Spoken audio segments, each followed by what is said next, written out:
And breaking news is first at 10 o'clock. Officials in Hawaii just gave an update on those massive and deadly wildfires that swept through parts of Maui and the Big Island. Let's begin our team coverage tonight with Kenny Beck. He joins us now in studio. Kenny, what have we learned since the 9 o'clock hour?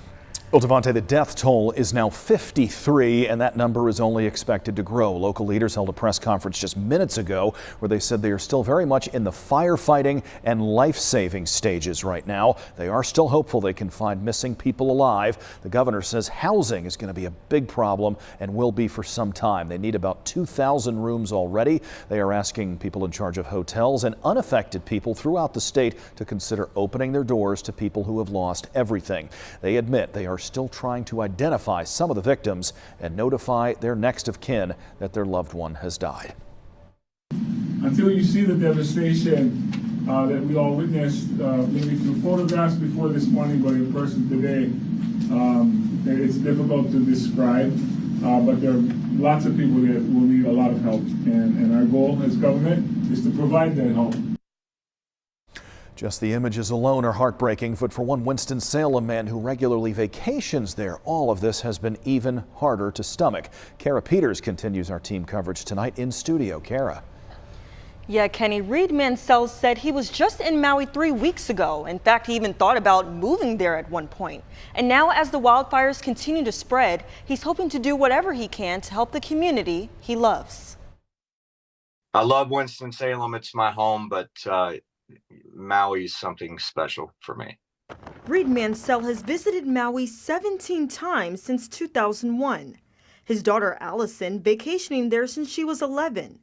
Mansell says over time, Maui has proven to be more than just a vacation spot. When I got off the plane the first time in 2001, it felt like home.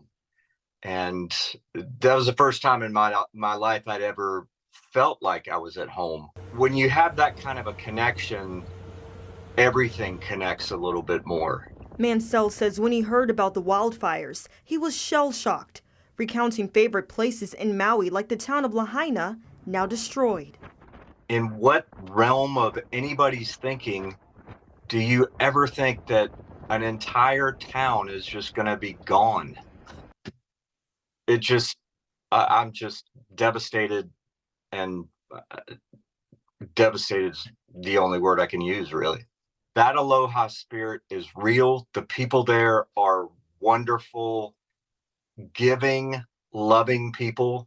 And to know that they're having to live through such pain is tough to process. Mansell hopes that same spirit that has kept him coming back all these years will also help get the community back on their feet once again. They'll rebuild and the Lahaina town will flourish again, but it's never going to be the same. Something was lost personally and for the people of Hawaii and Maui. And Mansell tells me he has already donated to different organizations such as the Humane Society. He and his daughter plan to one day return back to Maui, but only when the town is back on their feet and ready for tourism. Devontae, back to you.